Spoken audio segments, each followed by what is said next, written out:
नमस्कार दोस्तों, स्वागत है आपका एक बार फिर से भारत समाचार के हमारे इस खास कार्यक्रम में जो आधारित है सियासत और ब्यूरोक्रेसी की खास खबरों पर। तो चलिए शुरू करते हैं पावर सेंटर।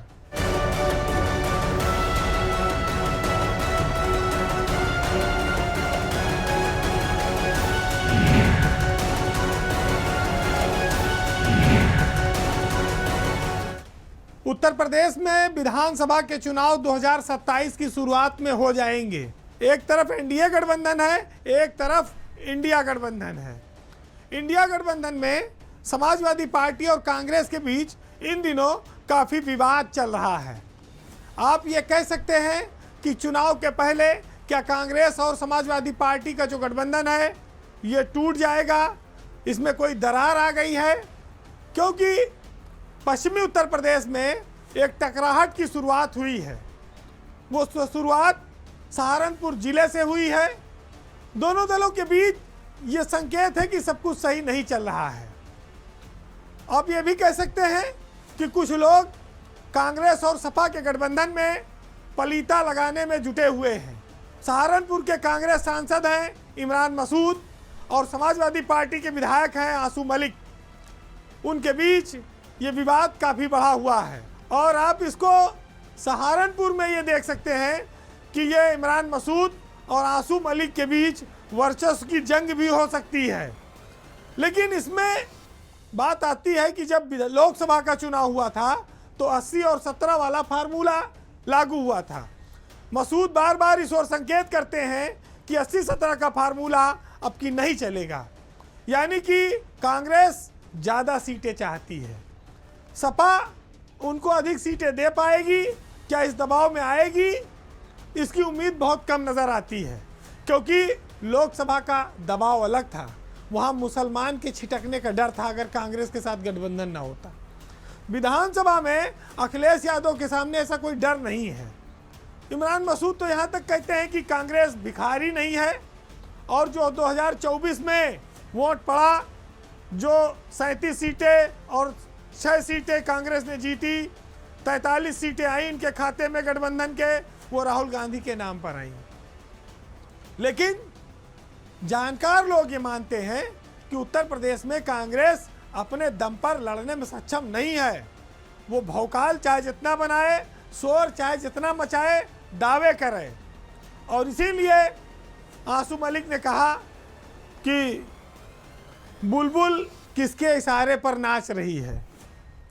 ये एक व्यंग किया उन्होंने और उन्होंने फिर सोशल मीडिया पर आगे जाकर लिख दिया इमरान मसूद के लिए कि वो एहसान फरामोश हैं, धोखेबाज हैं, ड्रामा कंपनी करते हैं और इसी तरह के वो नेता हैं।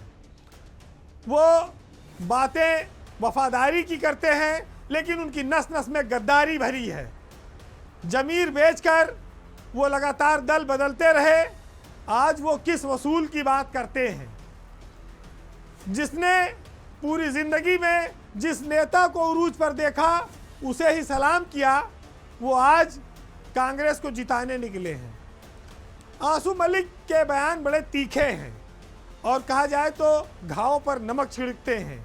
आग बबूला हो जाएंगे इससे कांग्रेस के नेता। लेकिन मामला चाहे जितना तल्ख हो जाए, जब तक ऊपर से लोग ना बोलें तब तक गठबंधन को ये नहीं कहा जा सकता कि ये टूटेगा। अब राजीव राय ने आंसू मलिक से आगे जाकर इमरान मसूद को बीजेपी का स्लीपर सेल करार दे दिया। ये घाव और तगड़ा हो गया। ये सबको पता है कि विधानसभा का चुनाव सीधे टक्कर का चुनाव है।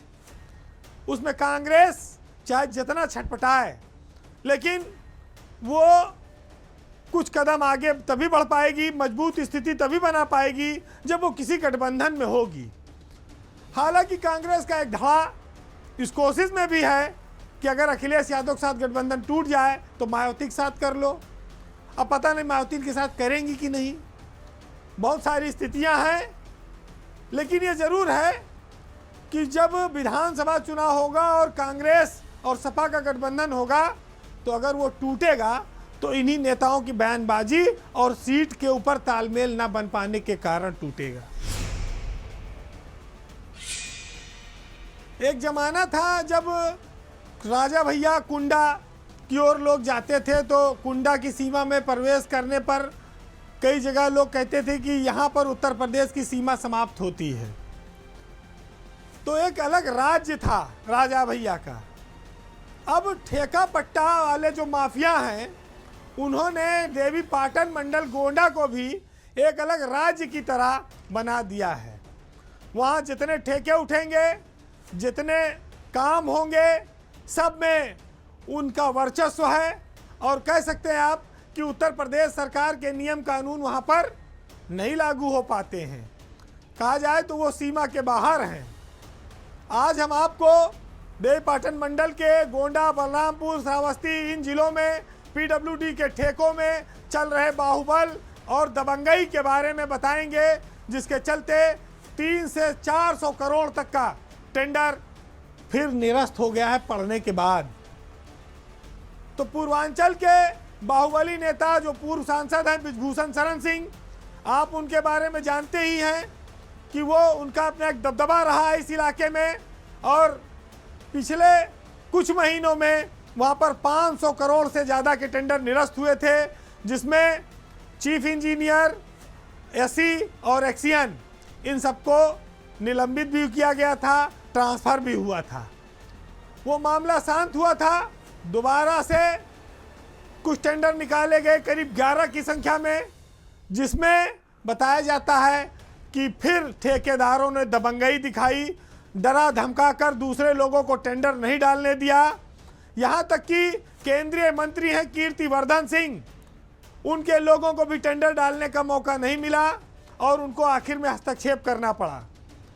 और 400 करोड़ के लगभग के इस टेंडर में एक पूल बनाकर ठेकेदारों ने आपस में टेंडर डाल लिए और उसका नतीजा ये हुआ कि टेक्निकल बिड में जो जिसे चाहते थे वो पास हो गए। हालांकि फाइनेंशियल बिड नहीं खुली थी। इसी दौरान कीर्तिवर्धन सिंह और रमापति शास्त्री जो विधायक हैं, इन लोगों ने मुख्यमंत्री से इसकी शिकायत की और फिर से ये टेंडर कैंसिल हुए हैं। तो गोंडा में पीडब्ल्यूडी के टेंडरों के मैनेजमेंट में अफसरों की जान आफत में पड़ी है। मैनेजमेंट करते हैं तो सरकार मारती है और मैनेजमेंट नहीं करते तो गुंडे और माफिया। जीना दुश्वार है। शायद ही कोई इंजीनियर हो जो वहाँ काम करना चाहता हो। महत्वपूर्ण बात यह है कि जो देवी पाटन का इलाका है बलरामपुर का, वहाँ पर मुख्यमंत्री अक्सर जाते हैं, उनका मंदिर है और उस इलाके में डेवलपमेंट के प्रशासनिक बहुत सारे काम चल रहे हैं। लेकिन हर ठेके में माफियाओं का, नेताओं का जो दखल है वो काम की गति को धीमा करता है, भ्रष्टाचार को बढ़ाता है और मुख्यमंत्री के पास इसकी शिकायत आती है। योगी आदित्यनाथ ने हालांकि सख्ती के साथ देवी पाटन मंडल में माफियाओं को, उनकी गुंडागर्दी को ख़त्म करने की कोशिश की है। टेंडर माफिया को उन्होंने धाराशाही किया है, लेकिन अभी बहुत कुछ होना बाकी है। जो लोग ये कहते हैं कि पीडब्ल्यूडी में टेंडर मैनेज नहीं होते, वो गोंडा को इस प्रदेश से अलग मान सकते हैं। वहाँ हर तरह का मैनेजमेंट भी होता है और दबंगई भी चलती है। कितनी बार निरस्त करोगे? वही है ना कि यहाँ पर उत्तर प्रदेश की सीमा समाप्त होती है और यहाँ से हमारा अपना राज्य शुरू होता है। अब बात एक बहुत महत्वपूर्ण खबर की, उत्तर प्रदेश के मुख्य सचिव की कुर्सी की। प्रदेश की जो सबसे बड़ी प्रशासनिक कुर्सी है, ये अगले महीने यानी कि जुलाई में खाली हो रही है। मुख्य सचिव मनोज कुमार सिंह 31 जुलाई को रिटायर हो रहे हैं। अब ये चर्चा है कि इस कुर्सी का दावेदार कौन होगा। हालांकि इस कुर्सी के लिए गोटे बिस्ती रहती हैं। जो सीनियर और वरिष्ठ अफसर हैं जो इस पद के दावेदार हैं, वो भी अपनी तैयारी करते हैं, कुछ लखनऊ में, कुछ दिल्ली में। वर्तमान चीफ सेक्रेटरी मनोज कुमार सिंह जो अभी इस पर विराजमान हैं, वो रहेंगे या जाएंगे, इसको लेकर भी संशय है। जब वो जाएंगे तभी कोई नया इस पर काबिज हो जाएगा। तो रेस तो चल रही है, लेकिन रेस एक अंधेरी कोठरी की ओर चल रही है। वो रास्ता आगे चलकर खुलेगा या सुरंग में ही रुक जाएगा। वर्तमान मुख्य सचिव मनोज कुमार सिंह प्रदेश के एक ऐसे मुख्य सचिव साबित हुए जिन्होंने अपनी कार्यशैली से सरकार के सामने बड़ी बड़ी चुनौतियों को निपटाया। उन्होंने अपना दरवाज़ा लोक भवन का आम जनमानस के लिए खोला और उनसे सैकड़ों लोग रोज मिलते हैं। उत्तर प्रदेश में आईआरडीसी के रूप में उद्योगों की रफ्तार बढ़ाने में भी मनोज सिंह बेहद कामयाब अफसर साबित हुए। उनके डिसीजन लेने की क्षमता ने व्यापारियों को, आम आदमी को बहुत प्रभावित किया। लेकिन हर व्यक्ति का एक समय होता है, उसको एक दिन सेवा से जाना होता है। उनकी नौकरी के अंतिम समय अब निकट आ गया है। जुलाई में उनका रिटायरमेंट होगा। अगर उन्हें सेवा विस्तार नहीं मिलता है तो 1988 बैच के मनोज कुमार सिंह रिटायर हो जाएंगे। फिर उसके बाद 1989 बैच इस कुर्सी के लिए दावेदार हो जाएगा। 1989 बैच में हालांकि इस समय 3 अफसर हैं, लेकिन उसमें से एक अफसर रेवेन्यू बोर्ड के चेयरमैन हैं अनिल कुमार, उनकी वापसी उम्मीद नहीं है। 2 लोगों में कंपटीशन है, मुख्यमंत्री के अपर मुख्य सचिव एसपी गोयल और उन्हीं के बैच के देवेश चतुर्वेदी। देवेश चतुर्वेदी इस समय भारत सरकार में कृषि सचिव के पद पर तैनात हैं। मनोज कुमार सिंह की जगह क्या वो ले पाएंगे, इस पर केंद्र सरकार फैसला लेगी। सबसे प्रमुखता से इन दोनों लोगों का नाम लिया जा रहा है। एसपी गोयल सीएम योगी के 8 सालों से भरोसेमंद अफसर हैं।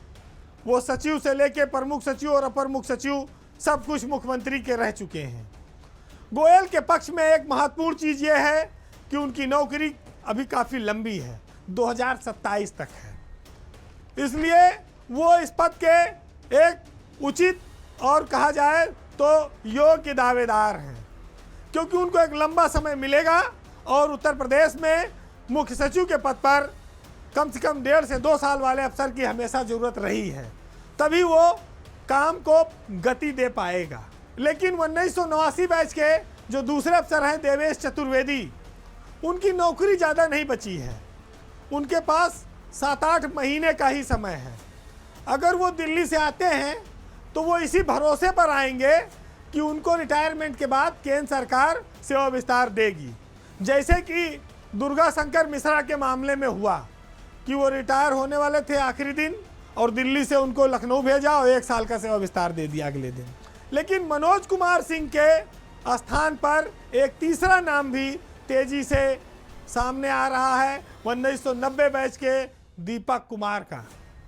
दीपक कुमार का नाम इसलिए चर्चा में है क्योंकि वो लंबे समय तक दिल्ली में रहे हैं, उनके कनेक्शन अच्छे हैं और अभी वो हाल में ही एपीसी के पद पर लाए गए हैं। एपीसी का जो पद है वो एक रास्ता है, मुख्य सचिव की कुर्सी को जाता है। उनकी सक्रियता उनके सीनियरों के लिए चिंता का सबब बन सकती है। दीपक कुमार की इमेज भी काफ़ी अच्छी है, दिल्ली में वो लंबे समय तक रहे हैं, उनके कनेक्शन हैं। उनके पक्ष में यह भी बात जाती है कि अक्टूबर 2026 तक उनकी नौकरी है, यानी कि 1.25 साल से ज़्यादा उनकी नौकरी बचाई है।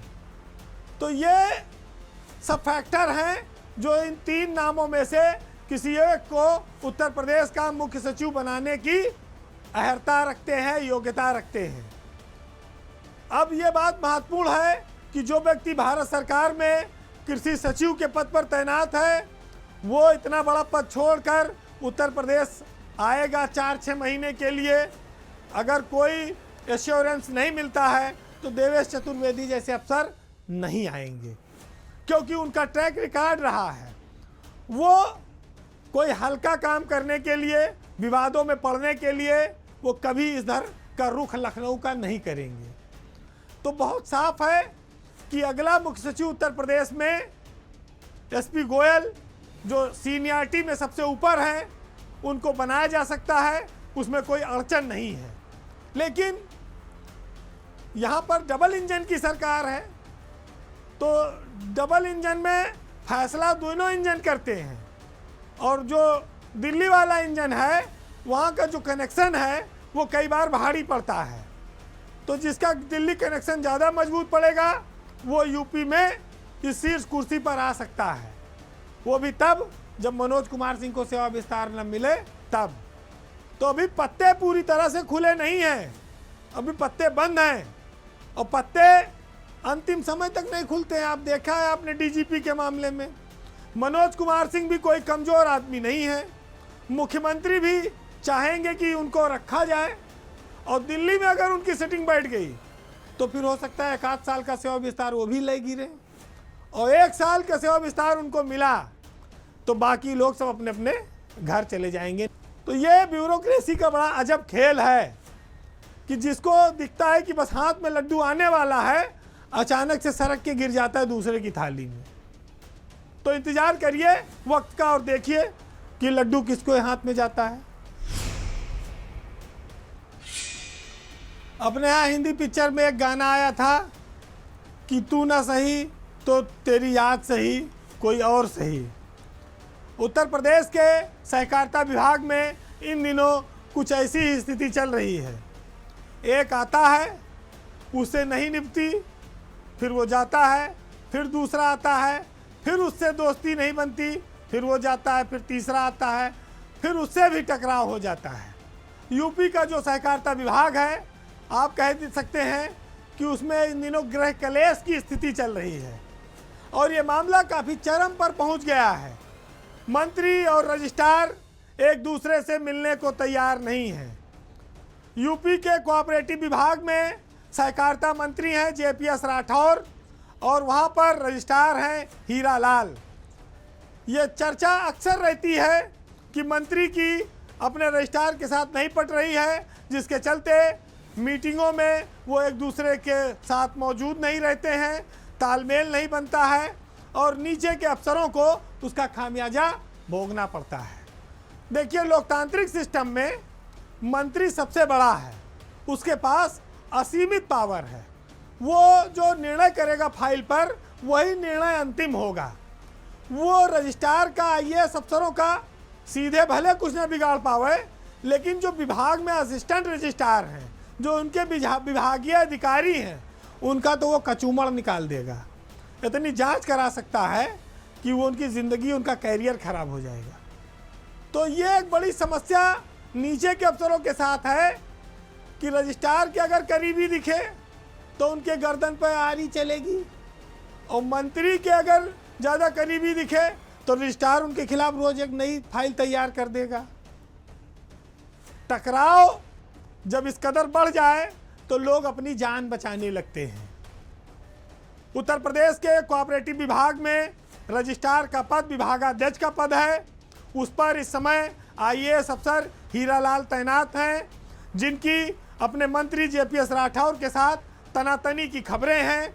हालांकि हीरा लाल को आए 2 महीना हुआ, उससे पहले बीएन सिंह यहाँ पर रजिस्ट्रार थे कोऑपरेटिव में और 3.5 महीना बीएन सिंह इस पद पर रहे। बीएन सिंह भी मंत्री की बैठक में नहीं जाते थे, उनके बीच काफ़ी विवाद हो गया था। मंत्री ने काफ़ी कोशिश करके उनको वहाँ से हटवाया। उससे पहले भी बीएल मीना यहाँ पर प्रमुख सचिव और रजिस्ट्रार रहे, वो करीब 2-2.5 साल रहे और उस दौरान भी मंत्री का दर्द यही रहा कि रजिस्ट्रार हमारी सुनते नहीं। और आपको बताऊं कि बड़ी हैरत की बात है कि सरकार ने इस विभाग में रजिस्ट्रार के तौर पर जिन 3 अफसरों को तैनात किया, ये तीनों ईमानदार अफसरों में गिने जाते हैं। तीनों की छवि बेदाग है, भ्रष्टाचार का कोई दाग नहीं है। वीएन सिंह इस समय उत्तर प्रदेश में ट्रांसपोर्ट कमिश्नर हैं। ईमानदार अफसरों की सूची में राज्य सेवा के जो अफसर तैनात हैं उसमें बीएन सिंह श्रेष्ठ और सर्वोच्च पायदान पर हैं। हीरा लाल भी उन्हीं का अनुसरण करते हैं। हीरा लाल मात्र 2 महीने उनको लगभग होने जा रहा है और मंत्री जेपीएस राठौर के साथ उनकी ठन गई है। अब समस्या इस बात की है कि मंत्री एक अफसर से पार पाते हैं, तब तक दूसरा आता है, दूसरे से ठन जाती है, फिर उसको किसी तरह से हटवाते हैं तो तीसरा आता है, तीसरे से भी ठन जाती है। लिहाजा विभाग में हर समय इस बात का जो चर्चा है उसका बाजार गर्म रहता है कि मंत्री और रजिस्ट्रार के बीच तनातनी चल रही है। भैया अपन जान बचाए रहना, दोनों की निगाह में मत आना। तो ये आप इस लड़ाई को इस तौर पर भी देख सकते हैं कि सरकार में एक ओर पर ईमानदार अफसरों की तैनाती हो रही है और उनकी अपने विभाग के मंत्री के साथ पट नहीं रही है, लड़ाई चल रही है। जो भी अफसर इस पद पर आ रहा है उसका सहकारिता मंत्री के साथ तालमेल नहीं बन पा रहा है। एक एक दो महीने में सरकार कब तक अफसरों को हटाएगी, ये भी अपने आप में उसकी कार्यशैली पर सवाल खड़े करेगा। मीना गए, बीएन सिंह गए, अब हीरा लाल आए और 2 महीना हुआ, तो ऐसे में मंत्री जी की इच्छा के सम्मान में कितने अफसरों की बलि चढ़ेगी, ये भी सरकार को देखना होगा। हीरा लाल अभी इन दिनों गुजरात में एक उपचुनाव गए हुए हैं। पता नहीं लौटत लौटत तक उनका विभाग बचेगा कि वो वहीं से उड़ा दिए जाएंगे, दूसरे विभाग में चले जाएंगे। हालांकि जो ऐसे अफसर होते हैं उनको अपने विभागों की बहुत चिंता नहीं होती, सरकार कहीं रखे। जब बेईमानी करनी नहीं है, लूट खसोट से मतलब नहीं है, तो चाहे वेटिंग में रखो चाहे किसी पद पे रखो। अब ये फैसला तो अंतिम तौर पर मुख्यमंत्री को करना है कि जब चीजें जग जाहिर हो गई हैं तो जिंदा मक्खी कैसे निकली जाएगी। जो सरकार ईमानदारी की बात करती है, भ्रष्टाचार के खिलाफ जीरो टॉलरेंस की बात करती है, वो ईमानदार अफसरों पर एक एक करके कैसे गाज गिराएगी। उसको भी तो फेस सेविंग करनी पड़ेगी ना, क्योंकि मंत्री जी की कोशिशें लगातार जारी है। हालांकि अभी तो उनको ऊपर से मनाही है, लेकिन किसी भी दिन वो कामयाब भी हो सकते हैं। फिलहाल आज के पावर सेंटर में इतना ही। जाते जाते मुनव्वर राना साहब समाज की हर व्यवस्था पर लिखते रहे हैं, चाहे आदमी का ज़मीर हो, चाहे उसकी उदारता हो, और चाहे समाज के प्रति जो उसकी जिम्मेदारी है उसकी वो याद दिलाते हैं अपनी शेरो शायरी में और अपने लिखे पढ़े में। तो सुनिएगा कि साहिबा खाना बदोशों के हवाले कर दे, ये घना पेड़ परिंदों के हवाले कर दे। और शाम के वक्त परिंदे नहीं पकड़े जाते, बेजुबां हैं, इन्हें शाखों के हवाले कर दे। और ठंडे मौसम में भी सड़ जाता है बासी खाना, बच गया है तो गरीबों के हवाले कर दे। और इस तरह किस्तों में मरना अब मुझे मंजूर नहीं, मेरे शहर को अब फौजों के हवाले कर दे। नमस्कार।